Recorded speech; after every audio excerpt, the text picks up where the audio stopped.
tadqiqotlar hozir juda mana seminar, treninglar уже bilamiz, уже aqling bor insonni nazarida ular urfdan qoldi. Va hozir ko'pchilik individual konsultatsiyalarga yozilishyapti. Ammo o'sha ekspert bilan alohida o'zlari ishlashmoqchi.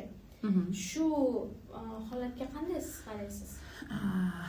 O'zbekistonda aynan o'sha seminarlar, treninglar, kurslar, vebinarlar bir avjiga chiqdi. Mana bozorga kirib keldi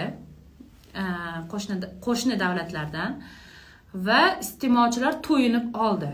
3000 talab, 2000 talab, 100 talab insonlar bir vaqtda o'qishdi. Lekin kuchli seminar trening o'tgan insonlar hammasi ham konsultatsiya bera olmaydi. Konsultatsiyaning afzalligi va yaxshiligi nimada? Inson jamiki bor savollariga aynan o'zi uchun kerakli javoblarni oladi. Kurslarda umumiy nimada o'tirasiz? Ya'ni umumiy beriladi, o'zining tajribalari, siz o'zingizni xulosangizni erkin ravishda chiqarib bajarasiz. Konsultatsiyada insonga individualniy podxod bo'ladi, ya'ni har bir inson bilan alohida ishlanadi va buni hamma ham qila olmaydi.